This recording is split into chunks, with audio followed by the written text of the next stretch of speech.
안녕하세요. 저는 30대 후반의 평범한 여성 이지은이라고 합니다. 사실 평범하다는 말이 무색할 정도로 제 결혼 생활은 시작부터 파란만장했는데요. 오늘은 제가 어떻게 뻔뻔한 인간들을 완벽하게 응징했는지 그 이야기를 들려드리려고 합니다. 남편은 소개를 통해 만나게 됐습니다. 솔직히 그땐 연애 생각도 없었는데 남편이 워낙 잘해줘서 계속 만났어요. 남편의 헌신적인 사랑에 감동한 저는 남편과의 결혼을 긍정적으로 생각했습니다. 그리고 결혼 이야기가 오가면서 자연스럽게 남편의 부모님을 만나게 됐습니다. 저는 떨리는 마음으로 부모님에게 대학 입학 선물로 받았던 명품 가방을 들고 나갔습니다. 첫인상이 중요하다는 말에 잘 쓰지도 못하고 모셔뒀던 걸 들고 나왔죠. 식당 문을 열고 들어서자마자 시어머니들 분의 눈이 제 가방에 꽂혔어요. 어머, 얘 이거 너무 예쁘다. 너무 센스 있네. 이거 비싸지? 아, 전 잘 몰라요. 선물 받은 거라서요. 근데 시어머니는 제 말을 듣는 둥 마는 둥 하더니 옆에 앉은 시아버지께 팔꿈치로 콕콕 찔렀어요. 여보, 봤어요? 하긴 이런 자리에 후줄근하게 오는 것도 예의는 아니지. 아참, 근데 집은 어떻게 하기로 했어? 요즘 세상에 남녀 구분하고 집은 남자가 해오라고 할 건 아니지? 우린 딸린 식구가 많아서 좀 힘들거든. 너무 노골적이고 섭섭한 말이었지만 차분하게 대답했습니다. 아, 제가 받은 전셋집이 있는데 그 집에 들어가면 전세금 좀 보태주신다고 하셨어요. 오, 얼마짜리 집이야? 사돈께서는 얼마나 보태주실 생각이고?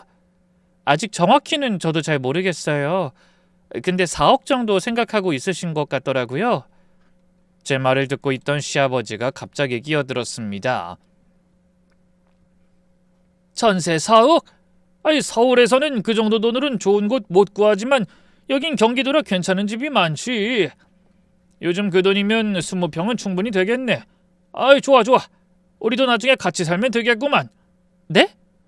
제 놀란 목소리에 시어머니가 호호 웃으며 말했어요. 아유, 농담이에요, 농담. 아이, 근데 뭐 한국에서 부모 모시고 사는 건 당연한 거 아니겠어? 나중에 우리 나이 들면 좀 봐줘야지. 아무리 그래도 부모 봉양이라는 게 있는데 설마 우리 며느리 될 사람이 그렇게 냉정하고 차가운 사람은 아니겠지. 안 그래요? 분위기가 이상하게 흘러가는 게 느껴졌어요. 남편은 그저 어색하게 웃기만 할 뿐이었고요. 식사를 마치고 나오면서 남편에게 물었어요. 오빠, 부모님이 진심으로 하신 말씀은 아니지? 아이, 물론 아니지. 농담이야. 우리 엄마 원래 좀 직설적이셔. 신경 쓰지 마. 우리 부모님들 그렇게 예의 바르고 그런 분들 아니야. 장난이 심하셔서 그렇지. 그래? 근데 솔직히 다른 건 안 물어보시고 내내 돈 문제만 이야기하다 가는 것 같아서 좀 그래. 걱정하지 마. 아무래도 우리 부모님도 우리 결혼에 거들어주지 못하니까 민망해서 그러신 걸 거야. 그리고 미안해. 우리 집이 전셋집 마련하는데 돈 보태주지 못해서. 대신 내가 번 돈 3천만 원이라도 보탤 테니까 괜찮아. 같이 살 집인데 뭐. 대신 전셋집 계약은 내 이름으로 할게. 그건 괜찮지? 그럼 다 괜찮지. 이때는 저도 뭣도 모르고 남편의 말을 믿기로 했습니다. 하지만 뭔가 찜찜한 기분은 가시지 않았어요. 마음 한편이 쎄하다고 경고하고 있었던 거예요.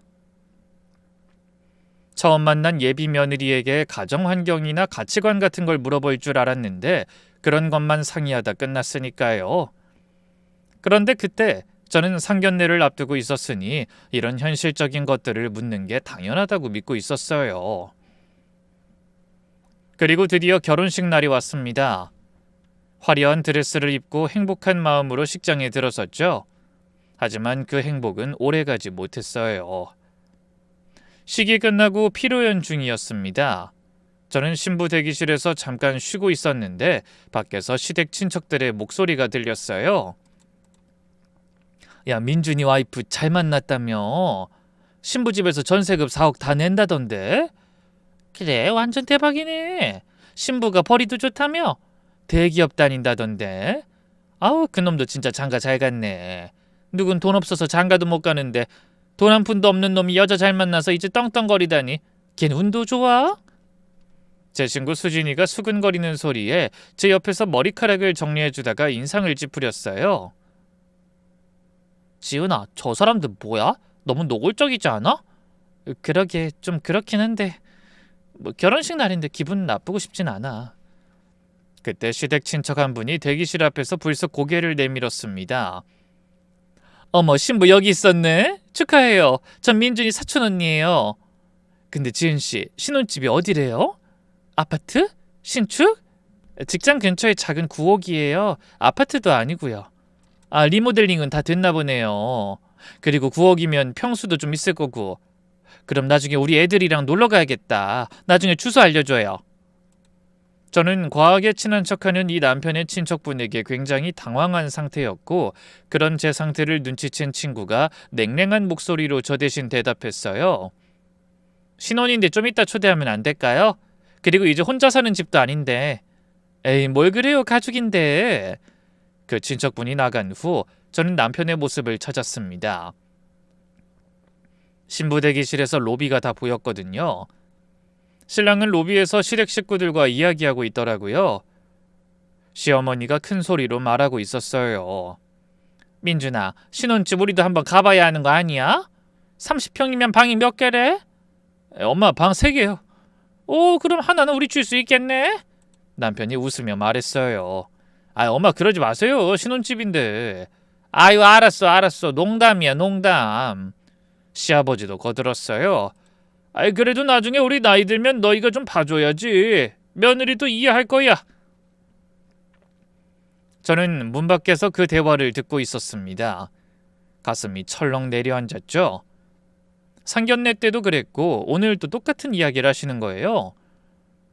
저는 남편이 나오길 기다렸다가 조용히 물었습니다. 오빠, 부모님이 또 같이 살자는 얘기하시던데. 아, 들었어? 미안해. 그건 그냥 농담이야. 우리 엄마 원래 그래. 하지만 계속 그런 말씀 하시잖아. 지은아, 결혼식 날인데 기분 나쁘게 생각하지 마. 우리 엄만 절대 그럴 사람 아니야. 그냥 장난이라니까.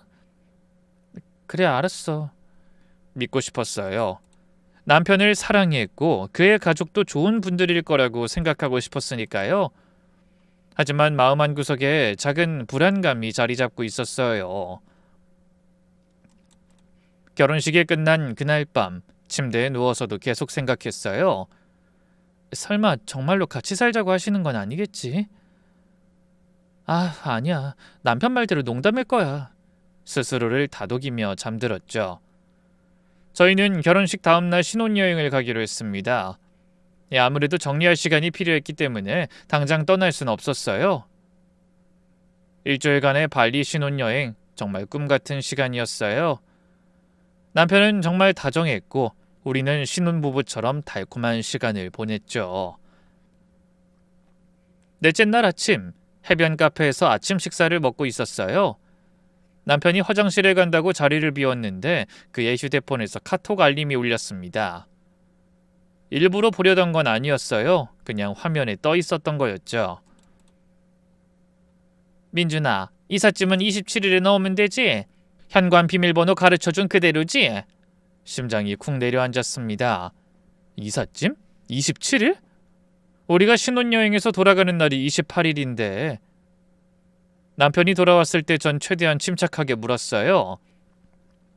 오빠, 어머님한테 카톡 왔던데. 남편의 얼굴이 순간 굳더니 황급히 핸드폰을 집어들었죠.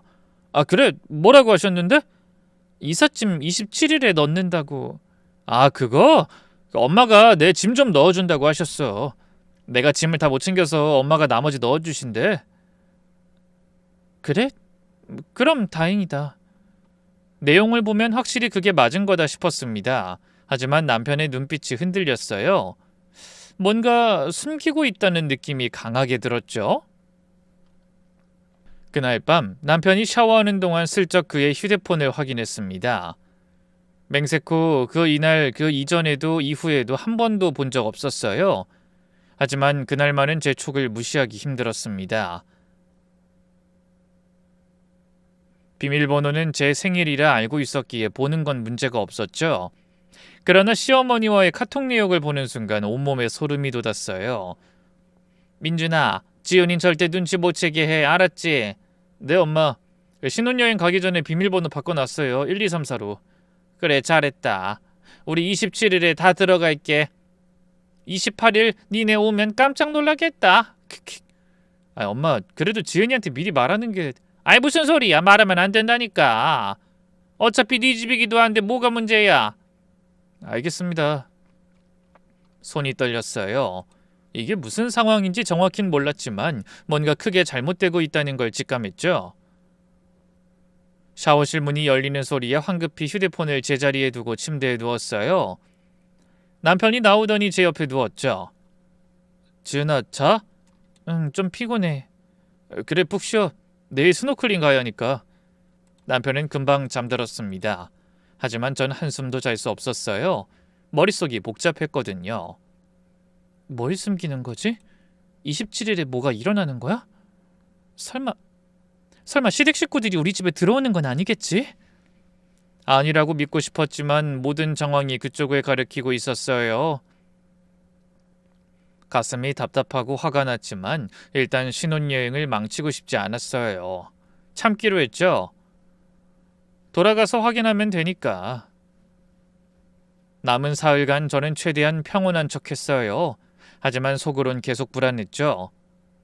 남편은 그런 제 마음도 모르고 행복해했어요. 28일 오후 3시 인천공항에 도착했어요. 남편은 택시를 잡으며 말했죠. 빨리 집 가서 쉬자. 피곤하지? 어서 가고 싶다. 다른 의미로 빨리 가고 싶었어요. 제 불안이 기우였으면 좋겠다는 마음으로요. 집 앞에 도착했을 때 엘리베이터 안에서 이상한 냄새가 났어요. 치킨 냄새? 그리고 복도에 낯선 신발들이 잔뜩 놓여 있었죠. 남편이 비밀번호를 누르고 문을 열었어요. 그 순간 저는 눈앞이 캄캄해졌어요. 거실에 시댁 식구 6명이 앉아서 치킨을 먹으며 TV를 보고 있었거든요. 시부모님, 시누이 부부, 그리고 시동생까지. 시어머니가 치킨 다리를 뜯으며 밝게 말했어요. 어머, 왔어? 신혼여행 잘 다녀왔어? 어머님, 이게 무슨... 저는 말을 다 잇지 못하고 시아버지가 소파에 비스듬히 누워서 말했어요. 민준아, 우리 잠깐 신세 좀 지려고, 알지? 잠깐? 거실에 널려있는 짐들을 보니 잠깐이 아니었어요. 이삿짐 박스가 쌓여있고 곳곳에 이미 시댁 식구들의 물건이 가득했어요. 저는 황급히 안방으로 뛰어갔습니다. 문을 여는 순간 더 큰 충격이 기다리고 있었어요. 제 화장대가 사라지고 시부모님의 옷들이 옷장에 가득 걸려 있었습니다. 침대 위에는 시어머니의 이불이 펼쳐져 있었고요. 작은 방을 열어봤더니 시누이네 가족 짐이 가득했어요. 심지어 제 화장대는 베란다로 밀려나 있었습니다. 제 옷가지와 물건들은 모두 화장대처럼 베란다에 있더군요. 이게 대체 무슨 일이에요? 제 목소리가 떨렸습니다. 분노와 당황스러움이 뒤섞인 목소리였죠. 시어머니가 태연하게 나왔어요. 뭐가 문제니? 집이 좀 좁긴 한데 그래도 다들 충분히 같이 살 수 있잖아. 같이 살다뇨? 저희한테 아무 말씀도 없이 이렇게 들어오시면 어떡해요? 아무 말도 안 했어? 민준이한테 다 얘기했는데. 오빠, 진짜야? 남편은 고개를 푹 숙인 채 아무 말도 하지 못했습니다. 시누이가 거실에서 큰 소리로 외쳤어요. 얘들아, 조용히 해. 여기 외삼촌 집이야. 떠들면 안 돼. 조카들 둘이 거실을 뛰어다니고 있었어요. 제가 산 새 소파 위를 폴짝폴짝 뛰면서요. 잠깐만요. 제가 소리쳤지만 아무도 신경 쓰지 않았어요. 시아버지는 리모컨으로 채널을 돌리며 야구 중계를 틀었고 시어머니는 치킨을 먹으며 지은아, 너도 먹어 라고 말했어요. 어머님, 이건 아니잖아요. 어떻게 아무 말도 없이... 시어머니가 제 말을 잘랐어요. 어머, 왜 그래? 반절은 우리 아들 집이잖아. 딱 반절만 쓰는 거야. 반절이요? 여기 제 명의로 계약한 집인데요. 아이, 그래도 결혼하면 부부 공동재산 아니야? 그럼 우리 아들 집이기도 하잖아. 시아버지가 끼어들었어요. 아이, 그래. 우리 아들이 벌어서 생활비 낼 건데 뭐가 문제야? 안방은 우리가 쓰는 게 당연하지. 너흰 젊으니까 작은 방 써도 되잖아. 작은 방은 우리 식구가 쓸 거예요. 신우이가 웃으며 말했어요. 그리고 언니 너무 예민하게 굴지 마요. 우리 애들이 좀 시끄럽긴 한데 여기 우리 오빠 집이기도 하잖아요. 가족끼리 이런 것 가지고 싸우면 안 되지. 저는 남편을 돌아봤어요. 오빠, 이게 말이 돼? 당신이 뭐라고 좀 해봐. 남편이 입을 열었습니다. 지은아, 우리 부모님이 진짜 갈 데가 없어서 그래. 조금만 이해해줘. 이해? 이해를 어떻게 해? 적어도 신혼여행 가기 전에 이야기를 해줬어야지. 네가 지금처럼 기분 나빠할 것 같아서 그랬지. 내 기분 생각해서 말을 안 할 것 같으면 이런 일은 미리 막았어야지. 시어머니가 눈을 흘겼어요. 지은아, 어른들 앞에서 목소리 낮춰라. 우리가 뭐 거지도 아니고 그냥 잠깐 얹혀 사는 건데 왜 이렇게 예민하게 구는 거야?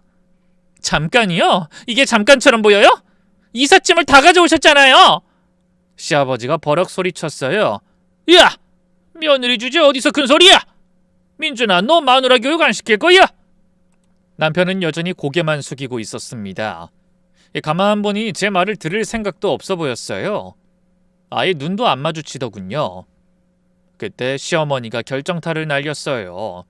지은아, 네가 그렇게 불만이면 네 어머님도 모셔와. 너희 집도 같이 살면 되잖아. 그 조롱하는 듯한 말투에 저는 화를 꾹 눌렀어요.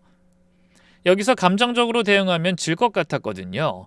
일단 침착하게 상황을 파악해야 했어요. 알겠어요. 오늘은 너무 피곤하니까 내일 다시 얘기해요.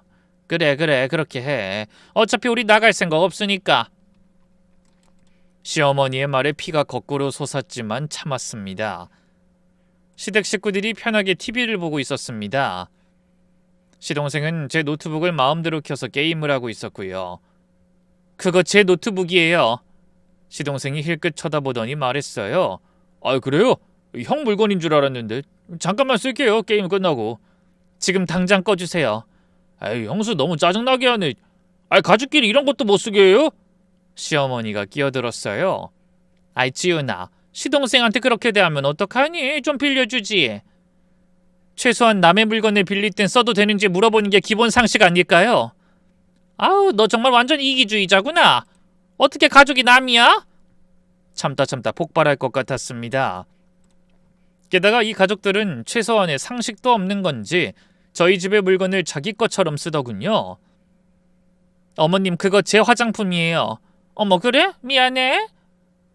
근데 며느리 화장품 좀 쓰면 어때? 짜증나게 굴지 말고.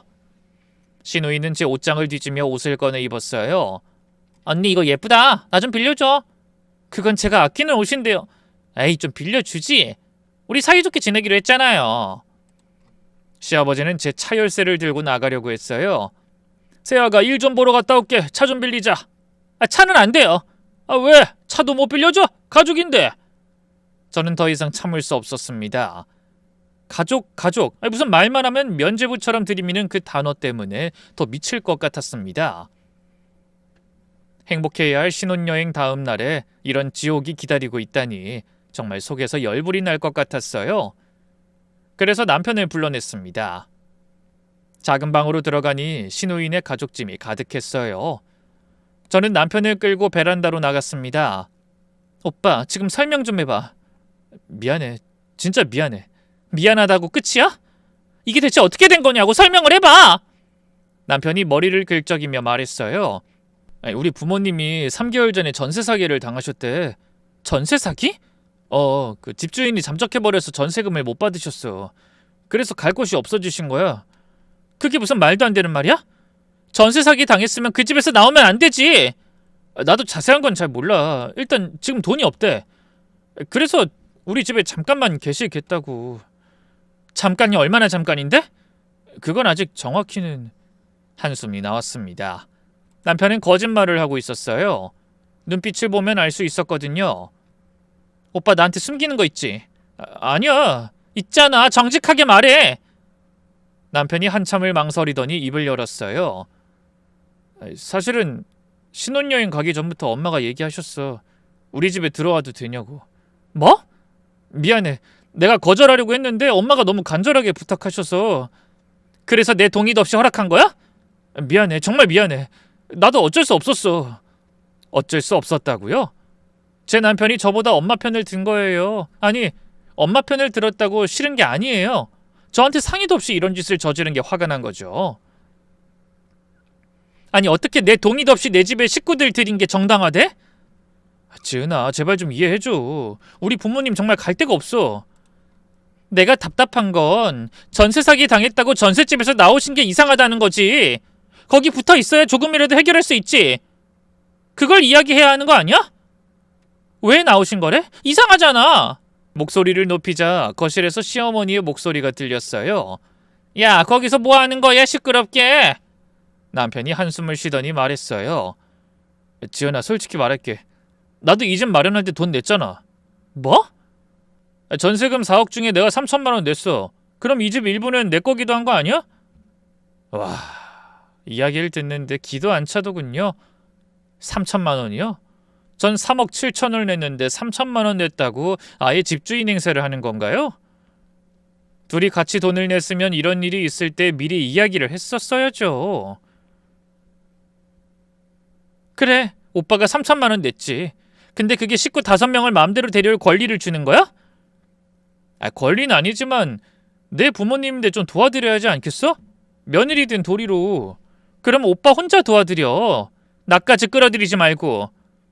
내가 며느리가 맞다면 최소한 이 집에 들어오기 전에 마련했었어야지. 야, 이지은, 우리 결혼한 부부잖아. 어떻게 그렇게 냉정할 수가 있어? 냉정한 건 오빠야. 나한테 거짓말하고 우리 집에 시댁 식구들을 몰래 들인 게 냉정한 게 아니면 뭐야? 남편의 얼굴이 일그러졌습니다. 야, 알았어, 그럼 네 뜻대로 해. 근데 기억해, 너네 집도 별거 없잖아. 우리 부모님이랑 살면 오히려 애 봐주시고 좋을 텐데 그런 생각은 안 해봤어? 왜 멋대로 나쁘게 생각하는 건데? 그 말에 머리끝까지 화가 났어요. 애? 무슨 애? 우리 아직 신혼인데 무슨 애 얘기를 해? 어차피 나을 건데 미리 준비하는 거지. 준비는 무슨 준비? 이 상황에서 애를 낳아? 애를 만들 순 있고? 정신 나갔어? 정신 나간 건 너야. 효도한다고 생각하면 안 돼? 효도를 왜 나한테 시켜? 하고 싶은 마음이 들어야 효도지. 됐어. 더 이상 오빠랑은 말이 안 통해서 말 못하겠어. 오빠가 오빠 맘대로 이렇게 일 버렸으니까 나도 내 맘대로 할 거야. 저는 핸드폰을 꺼내 친정엄마에게 전화를 걸었습니다. 엄마, 나 지은이야. 지금 당장 집 좀 와줄래? 아빠도 같이. 무슨 일이야? 말로 설명하기 힘들어. 제발 지금 와줘. 남편이 황급히 제 핸드폰을 빼앗으려 했습니다. 야, 뭐 하는 거야? 왜 장모님한테 전화를 해? 당연하지. 양가 부모님 모시고 제대로 얘기해야지. 어머님도 그러셨잖아. 어머니 부르라고. 지은아, 진정해. 부모님까지 부르면 어때서? 오빤 시댁 식구들 나 몰래 집에 들였는데 나는 왜 못 불러? 이왕에 다 같이 모인 김에 잘잘못 가려볼까? 남편의 얼굴이 사색이 됐어요. 30분 후 초인종이 울렸습니다. 문을 열자 친정엄마와 아빠가 서 계셨어요. 엄마의 표정이 심상치 않았죠. 지은아, 도대체 무슨 일이야? 엄마, 들어와봐. 거실로 들어서는 순간 친정 부모님의 얼굴이 굳었습니다. 그럴 수밖에요. 시댁 식구 5명이 소파를 점령하고 앉아 있었거든요. 친정 아빠가 조용히 물었습니다. 이게 무슨 상황이죠, 사돈? 시어머니가 벌떡 일어나더니 큰 소리쳤어요. 어머, 사돈 어른 오셨어요? 앉으세요, 앉으세요. 앉을 자리가 없네요. 소파를 다 차지하고 계셔서. 친정엄마의 차가운 목소리에 시어머니가 당황한 듯 말하더군요. 아이, 그게 잠깐 신세 좀 지려고요. 잠깐요? 이삿짐을 다 가져오셨는데? 아이, 그게 어쩌다 보니. 친정아빠가 남편을 불렀습니다. 자네 설명 좀 해봐. 이게 무슨 일이지? 자네 부모님이 여기서 사시는 건가? 분가하기로 했던 것 같은데 왜 같이 살게 됐는지 설명 좀 해야 할 것 같은데. 그것도 신혼여행 다음 날부터. 남편이 버벅거리며 대답했습니다. 장인어른, 죄송합니다. 부모님이 갈 곳이 없으셔서 저희 집에 들어오게 됐습니다. 그래서 지은이한텐 이야기는 했고, 결혼한 지 일주일밖에 안 된 신혼집에 이야기도 안 된 식구 5이 들어오는 게 정상인가? 죄송합니다. 친정엄마가 절 돌아봤습니다. 지은아, 사위가 너한테 이야기하든? 집에 식구 들어온다고? 아니, 나도 신혼여행 갔다 와서 알았어. 뭐? 친정엄마의 목소리가 높아졌습니다. 시어머니가 끼어들었어요. 사돈댁, 그렇게 흥분하실 일이 아니에요. 저희가 사실은 전세 사기를 당해서 갈 곳이 없어요. 그래서 아들한테 하소연해서 들어온 거고. 그리고 젊은 고생은 사서도 한다는데 저희도 오래 있을 생각은 없어요. 돈 마련되면 나갈 거예요. 아니, 전세 사기를 당하고 왜 집을 나옵니까? 붙어 있어야 구제가 되든 돈을 조금이라도 돌려받든 하죠. 게다가 전셋집 마련할 돈이 그렇게 빨리 만들어지는 것도 아니고. 이거 완전 침입이에요. 침입? 아니, 우리 아들 집이기도 한데 무슨 침입이에요? 친정아빠가 조용히 물었습니다. 이 집 계약은 누구 명의로 되어 있죠? 그냥 며느리 명의로. 그럼 지은이 집이잖아요. 주인 동의 없이 5명이 들어온 건 명백한 주거 침입이죠. 시아버지가 벌떡 일어났어요. 뭐? 주거 침입? 우리 아들이 돈도 냈는데. 얼마요? 3천만 원이요. 3천만 원 냈다고 자기 부모의 형제 자매들까지 다 데리고 와요? 그럼 3억 7천 낸 우리 딸은 뭐가 되는 거죠? 시댁 식구들이 말문이 막혔습니다. 같이 살려고 산 집이면 적어도 동거하는 배우자한텐 사전에 이야기를 했어야죠. 이야기가 통하지 않았습니다. 게다가 남편도 그냥 우물쭈물하고만 있지 어떤 대응책도 내놓지 못했거든요. 그걸 보면서 제가 이 사람과 함께 살 시간들 중에 이런 일이 아주 많이, 자주 일어날 거라는 생각이 들었습니다. 뭐가 어쨌든 우린 못 나갑니다. 내가 내 자식 집에 있겠다는데 왜 여기까지 와서 알고 보면 사돈댁도 여기서 살아요. 말이 안 통하는 사람을 보며 저도 더 이상 참지 못했어요. 이건 제 가치관에 어긋나는 일이었고 남편에 대한 사랑이 아무리 깊어도 이런 일을 벌인 건 용서하기 힘들었으니까요. 그래도 혹시 몰랐으니 남편에게 마지막으로 물어보기로 했습니다. 오빠 어떻게 할 거야? 해결책은 있어? 난 이렇게는 못 살아. 해결책이 어떻게 그렇게 갑자기 생겨. 나도 얼마 전에 알았는데. 그럼 계속 이렇게 살자는 거야? 계속 살자는 게 아니라 돈이 좀 마련되면, 아니면 우리가 좀 빌려드리면. 돈을 빌려드려? 지금 이미 집을 다 뺏긴 나한테 돈까지 내놓으라고? 빨리 나가게 하려면 돈이 있어야 하니까 그렇지. 그 돈을 왜 저한테 달라고 하는지 모르겠더군요. 저한테 돈을 맡겨놓은 것도 아니면서 이렇게 돈을 요구하는 게 왜 제 눈에는 의도된 것처럼 보였나 모르겠어요. 게다가 남편은 돈 말고는 아무런 해결책이 없는 것처럼 저에게 이야기를 했습니다. 솔직히 말해서 신우 시동생이 돈 벌어서 월세라도 만들어 나가면 되는 거 아닌가요? 시댁의 자식이 남편 하나뿐인 것도 아닌데 왜 이 시동생 신우는 아무것도 안 하면서 저희 집에 빌어붙으려는 건지 이해조차 되지 않았습니다. 저는 남편의 모습에서 더 이상 이 관계를 유지하는 게 힘들다고 느꼈습니다. 아니, 이해조차 하고 싶지 않았어요. 그래서 최후의 수단으로 생각했던 결정을 내리기로 했습니다. 오빠가 원하는 게 돈이면 줘야지. 알았어. 제가 이렇게 이야기하자 남편의 얼굴이 활짝 피더군요. 제가 무슨 말을 할지도 모른 채 말이죠. 저는 남편 얼굴을 모른 채 하고 뒤이어 재빨리 말했습니다. 저 그냥 이 집 계약 해지하고 나갈게요. 뭐? 모두가 동시에 소리쳤습니다. 지은아, 갑자기 무슨 소리야? 남편이 황급히 제 팔을 잡았지만 뿌리쳤어요.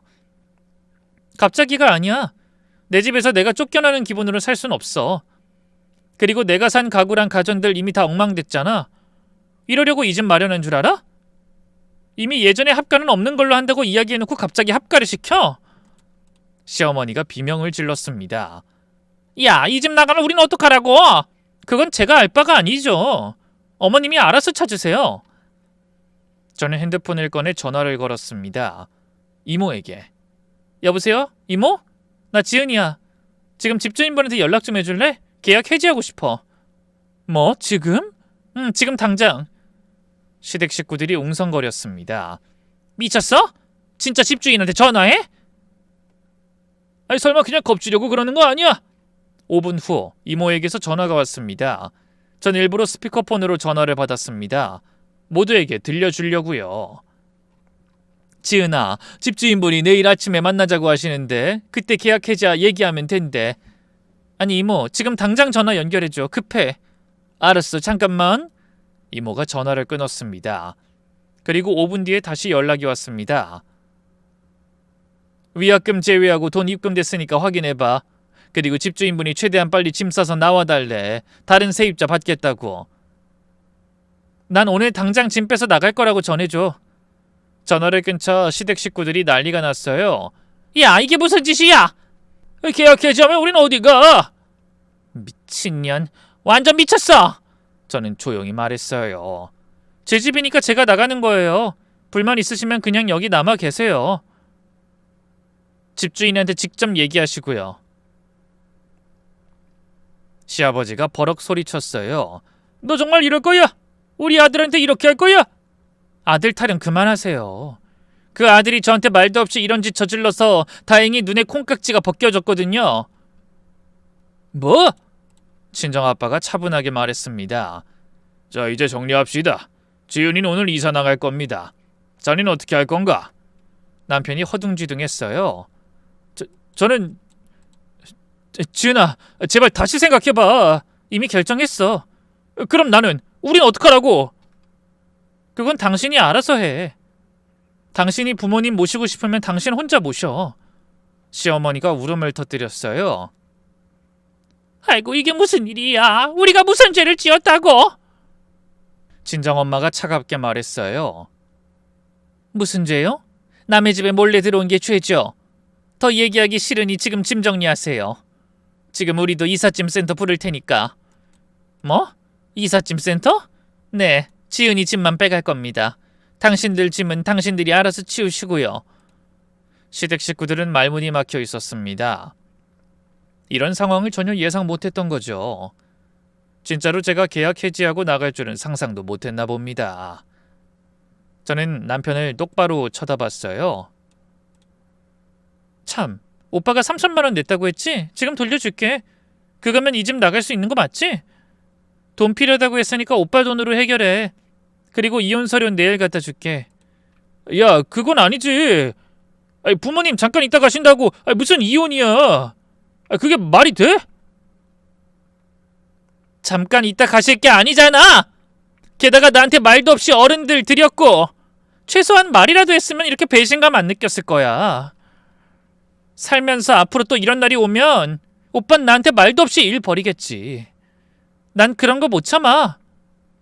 이 일을 계기로 오빠와 오빠 가족에 대해서 잘 알았으니까 이제 끝내. 그리고 얼마 뒤에 이삿짐 센터 직원들이 도착했습니다. 지금 당장 되는 곳을 찾으려니 시간이 좀 걸렸지만 그래도 다행히 시간이 있는 센터가 있어서 바로 짐 옮기기를 부탁드렸습니다. 어차피 신혼집이라 물건들은 정리가 되어 있는 상태였어요. 가야 할 곳은 정해져 있었습니다. 부모님 댁으로요. 시댁 식구들은 어안이 벙벙한 표정으로 구경만 하고 있었습니다. 진짜 나가는 거야? 보면 몰라요? 제 옷, 책, 생활용품들이 박스에 담겼어요. 그리고 제가 돈 주고 산 가전제품들도요. 아, 잠깐, 저 냉장고 왜 가져가? 시어머니가 소리쳤습니다. 제가 산 거니까요. 그래도 집에 있는 건데. 세탁기, 전자레인지, 공기청정기, TV까지 모두 빼 실었어요. 심지어 거실 소파와 식탁도요. 야, 소파까지 가져가면 우린 어디 앉아? 바닥에 앉으시면 되잖아요. 냉정하게 말하곤 계속 짐을 쌌습니다. 신우이가 버럭 소리쳤어요. 언니, 이건 너무하잖아. 최소한의 가구는 놔두고 가야지. 왜요? 제 돈으로 산 건데 왜 두고 가요? 우리 오빠 돈도 들어갔잖아. 그 3천만 원 이미 돌려줬습니다.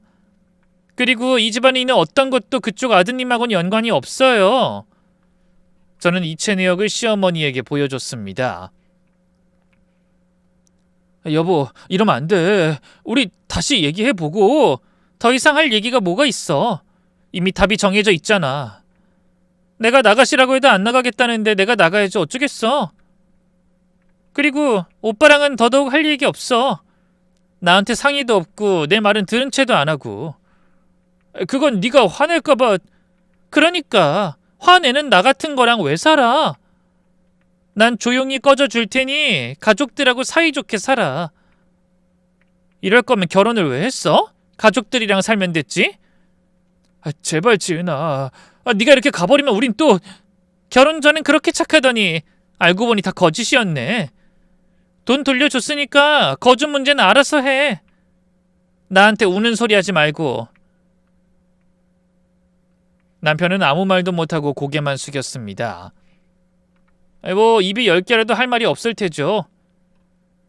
짐을 다 싣고 나오는데 남편이 쫓아나왔습니다. 지은아! 지은아! 왜? 제발 다시 생각해봐. 내가 잘못했어. 정말 잘못했어. 알아. 그럼 용서해줘. 다시는 안 그럴게. 용서는 해. 근데 다시 시작할 순 없어. 왜 안 돼? 난 오빠 같은 사람이랑은 조금도 못 살아. 오빠도 그렇지 않아? 내 의견 따위 필요 없잖아. 그럼 혼자 살면 되는 거야. 나한테 기회 한 번만 줘. 부모님은 금방 나가실 거라니까? 기회는 이미 줬어. 결혼하기 전에 네 부모님 만났을 때, 결혼식 때, 신혼여행 갈 때, 그때마다 내가 물어봤잖아. 설마 부모님이랑 같이 살 생각 아니냐고. 그때마다 넌 뭐라고 했어? 그건 절대 아니라고 했잖아. 거짓말쟁이. 미안해. 정말 미안해. 미안하다고 하면 다야?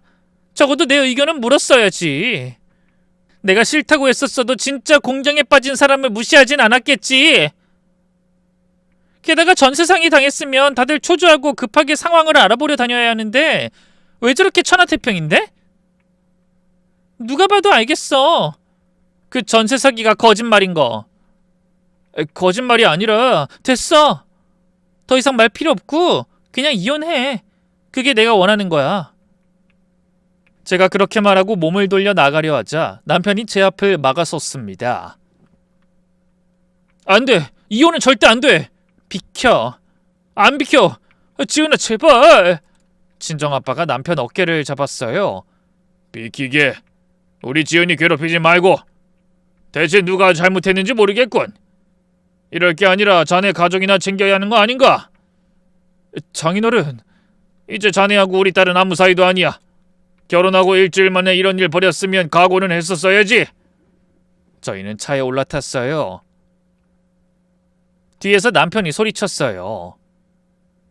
지은아, 3천만 원으로 어디가? 집도 없는데. 왜 나한테 물어? 행동력 좋은 당신 부모님한테 물어봐. 차가 출발했습니다. 백미러로 남편이 무릎 꿇고 있는 모습이 보였지만 돌아보지 않았어요. 주택 앞에는 시어머니가 창문으로 내다보고 있었습니다. 꼴도 보기 싫어 창문을 닫아버렸어요. 친정집에 도착했어요. 엄마가 따뜻한 차를 내주며 말했죠. 지은아, 잘 견뎌냈어. 엄마가 자랑스러워. 엄마, 나 진짜 화나. 그렇게 화가 나 있는데 순간 거실에 설치해뒀던 홈캠이 생각났습니다. 홈캠! 그 안에 뭐라도 저장돼 있을 거야. 어떻게 된 일인지 알아봐야겠어. 저는 노트북을 켜고 저장된 홈캠 영상들을 열었습니다. 이거 봐봐 엄마.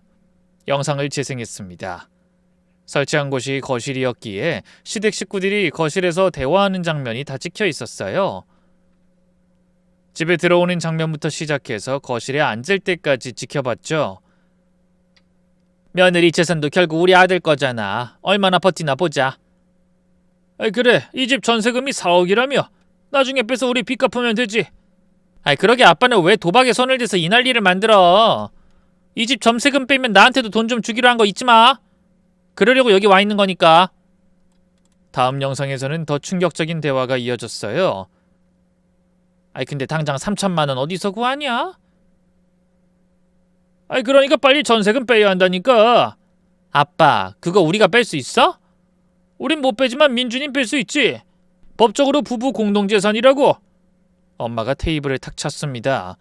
저는 거의 분노로 몸을 가눌 수 없을 정도였습니다. 이 파렴 치안들, 전세 사기가 아니라 도박빚이었어? 지은이 너도 몰랐어? 나도 이거 보고 알았어. 와, 어쩐지 전세 사기라고 하기엔 너무 태평해 보이더라고. 근데 네 남편은 아는 거야 모르는 거야? 알고 있겠지. 부모가 전세 사기 당하면 자식이 가만히 있겠어? 화를 내도 10번은 냈겠지. 근데 안 그런 거 보면 알고 그냥 데려온 거야. 이 사람들 정말 설마 처음부터 계획한 거야? 결혼 전부터? 제가 생각하던 최악의 가정을 엄마의 입으로 들으니 진짜 너무 화가 났어요. 그럼 이제 어떻게 할 거야? 법적으로 대응할 거야. 주거 침입, 사기, 재산 침해 시도 다 고소할 거야. 좋아, 엄마가 도와줄게. 변호사 선임하자. 저는 영상을 계속 돌려봤습니다. 시댁 식구들의 추한 모습이 적나라하게 담겨 있었죠. 그날 밤 저는 모든 증거를 정리했어요. 녹음 파일, 영상, 카톡 캡처, 통화 내역까지 완벽하게 준비했습니다. 다음날 법무법인을 찾아갔습니다. 변호사님은 50대 중반의 베테랑이었죠. 저는 준비한 파일들을 테이블에 펼쳤습니다. 그리고 30분간 모든 상황을 설명했어요.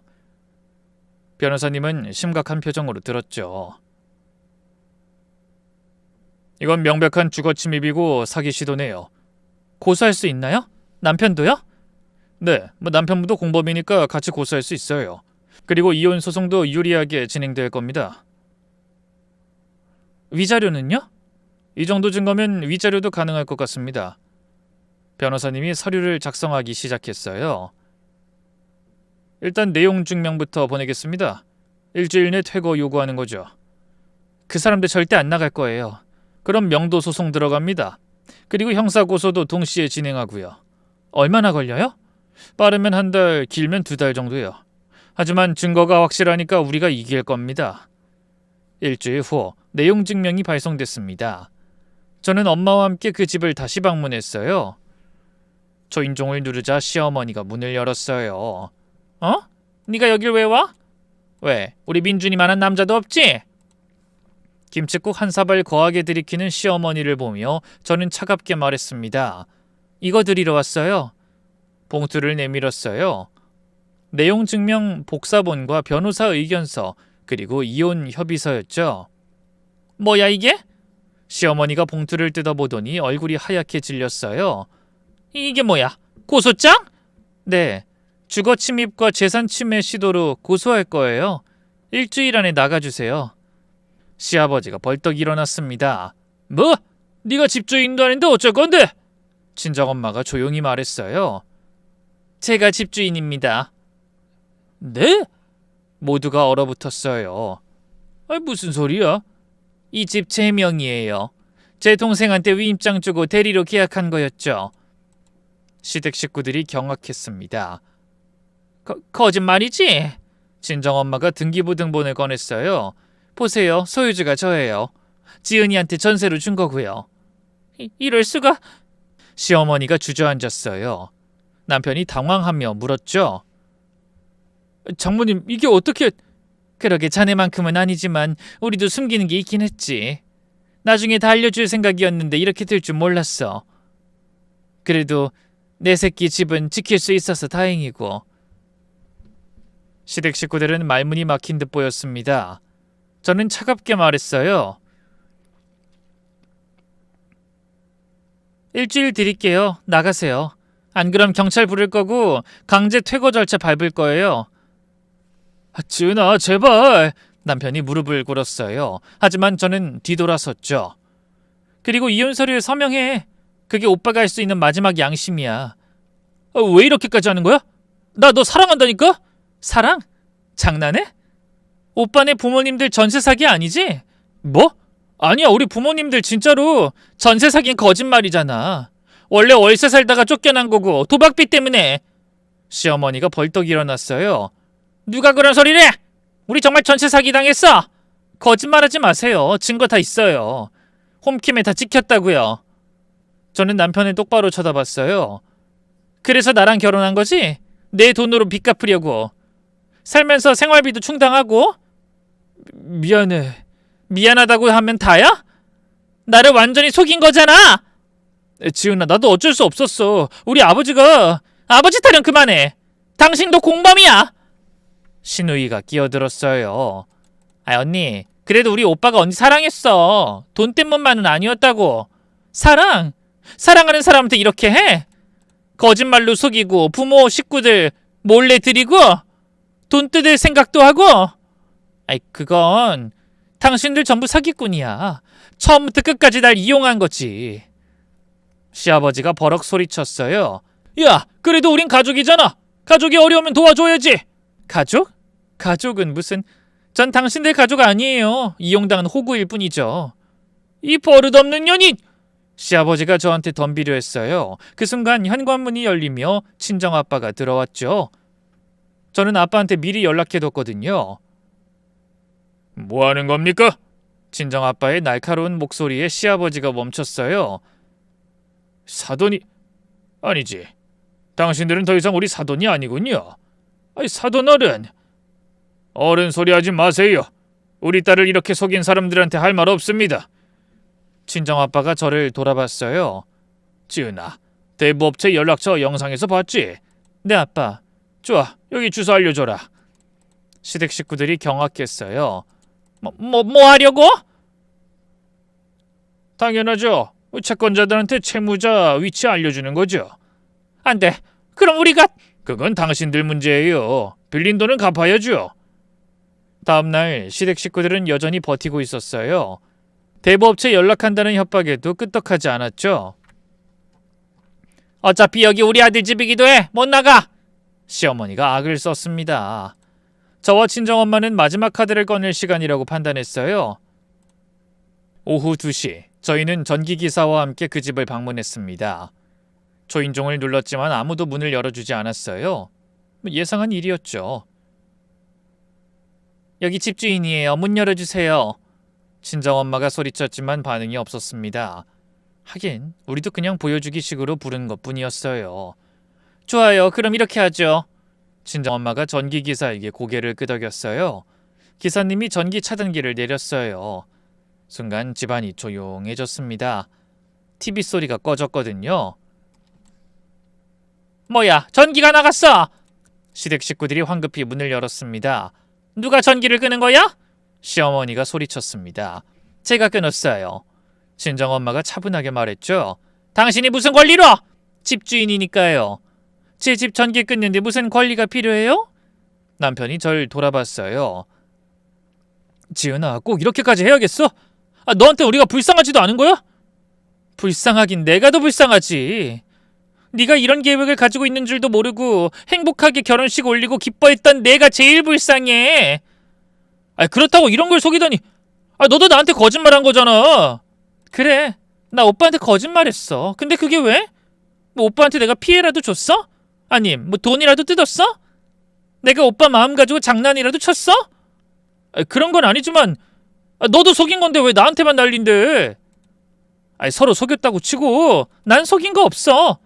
저 집에 가는 것도 곧 오빠에게 이야기할 거였고, 어차피 나중에 우리 집 된다고 선물이라고 생각하라고 할 거였는데 진짜로 날 속인 건 오빠지. 도박빚 숨기고 전세 사기 거짓말하고 내 집에 몰래 들어온 거. 친정엄마가 단호하게 말했습니다. 지금 당장 나가세요. 안 그럼 경찰 부를 겁니다. 경찰? 웃기고 있네. 우리 아들도 여기 살았는데 무슨 경찰이야? 아들분이랑 제 딸은 이미 이혼하기로 했습니다. 누구 맘대로! 민준아, 절대 사인해주지 마! 시어머니가 남편을 다그쳤어요. 사인 안 해도 소송 걸면 됩니다. 워낙 유책 사유가 확실해서 변호사가 이혼 소송에서도 유리하다고 하더군요. 뭐? 그런 법이 어딨어? 민준아, 어떻게 좀 해봐. 네가 이혼하면 우린 어떡하라고? 그건 엄마가 알아서 하셔야죠. 뭐? 이 배은망덕한 놈아! 시어머니가 남편의 뺨을 때렸어요. 그들에게 남편은 아들이 아니라 돈벌이 수단이었더라고요. 그렇다 해도 저와 제 재산을 노린 건 용서가 되는 건 아니었지만요. 그 와중에 시아버지가 절 노려봤습니다. 좋아, 우린 안 나간다. 경찰이든 뭐든 불러봐. 그러시겠다고요? 좋아요. 저는 핸드폰을 꺼내 112에 전화했어요. 장난이 아니라는 걸 보여주고 싶었죠. 이 사람들이 일의 심각성을 못 느끼고 있기에 심각성을 일깨워주고 싶기도 했습니다. 여보세요? 경찰서죠? 주거침입 신고하려고요. 뭐? 시댁 식구들이 당황했어요. 주소는... 잠깐만! 신우이가 황급히 제 전화를 끊으려 했어요. 왜요? 불법 거주자니까 신고하는 거죠. 언니 제발, 우리 애들도 있잖아. 애들 생각 좀 해줘. 남의 집 불법으로 점거하면서 나한테 생각을 해보라는 게 말이 되나요? 전화가 연결됐어요. 네, 주소 말씀해주세요. 저는 주소를 또박또박 말했어요. 시댁 식구들은 창백한 얼굴로 서 있었죠. 진짜 신고한 거야? 아니지? 아이 설마 뭐 그냥 장난이지? 우리 내보내려고. 기다려보면 알겠죠. 진짠지 가짠지. 안 돼! 우리 나갈게! 지금 당장 나갈게! 시어머니가 허둥지둥 짐을 싸려고 했습니다. 하지만 이미 늦은 상황이었어요. 그렇게 빨리 짐 싸서 나갔으면 좋았을 텐데 말이죠. 10분 후 경찰이 도착했어요. 상황을 설명하자 경찰관이 고개를 끄덕였어요. 명백한 주거 침입이네요. 집주인 동의 없이 거주 중이라고요? 네. 그럼 이분들 모두 조사받으셔야 합니다. 시댁 식구들이 경찰에게 끌려갔어요. 시어머니는 울부짖었고 시아버지는 욕을 퍼부었어요. 남편은 그저 고개를 숙인 채 아무 말도 하지 못했죠. 경찰서에서 조사가 진행됐어요. 저는 모든 증거를 제출했죠. 녹음 파일, 홈캠 영상, 카톡 캡처까지 담당 형사가 혀를 쳤어요. 이거는 완전히 계획된 범죄네요. 맞아요. 처음부터 제 재산을 노리고 접근한 거였어요. 주거 침입, 사기, 재산 침해 시도 모두 성립하겠어요. 한 달 후 법원 판결이 나왔어요. 주거 침입죄와 사기 미수로 벌금이 선고됐고 이혼 소송은 제가 승리하여 위자료를 받게 됐습니다. 그래서 저는 남편에게 줬던 3천만 원 중 1,000만 원을 돌려받았습니다. 제 눈에 눈물 나게 했으니 이 정도 돈으로 피해 보상은 당연한 거라고 생각했어요. 시댁 식구들은 벌금을 낼 돈도 없었는지 결국 재산 압류 절차가 진행됐습니다. 남편은 집을 마련해야 했기 때문에 위자료를 절반만 내고 나머진 분할 상환하기로 했어요. 저는 마지막으로 남편을 만났습니다. 제가 무시하고 지나가려 하자 절 잡더군요. 지은아, 잠깐만, 나 할 말 있어. 정말 미안해. 나 정말 후회해. 너무 후회해. 그러니까 거기까지 해. 그리고 나도 후회 중이야. 널 만나서 결혼한 거. 그게 남편과의 마지막 대화였습니다. 그 뒤로 지금까지 본 적이 없으니까요. 사과와 후회는 상대방이 받아줄 수 있을 때 하는 게 맞죠. 이제 와서 무슨 후회를 한다는 건지, 그 후회를 제가 제일 많이 하고 있다는 걸 모를 겁니다. 그 이후 저는 친정엄마의 집을 다른 세입자에게 정상적으로 임대했어요.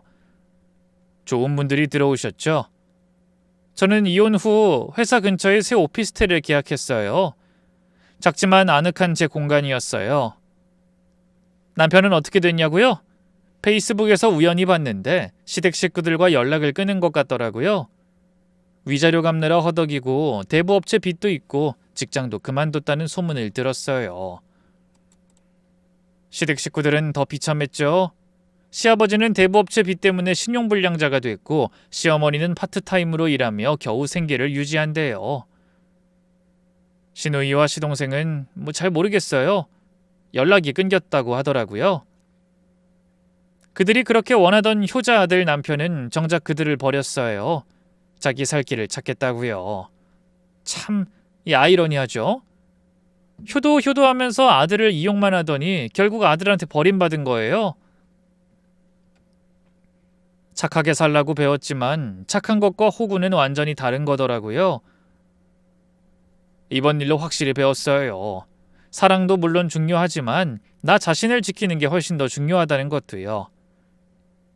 이젠 확실히 알아요. 진짜 사랑은 상대를 속이지 않는다는 걸요. 진짜 가족은 서로를 이용하지 않는다는 것도요. 그리고 무엇보다 저는 소중하고 존중받을 가치가 있는 사람이라는 거예요. 다음번엔 더 신중하게 사람을 볼 거예요. 하지만 또 사랑할 수 있을 거라 믿어요. 이번 일로 많이 상처받았지만 덕분에 더 강해졌으니까요.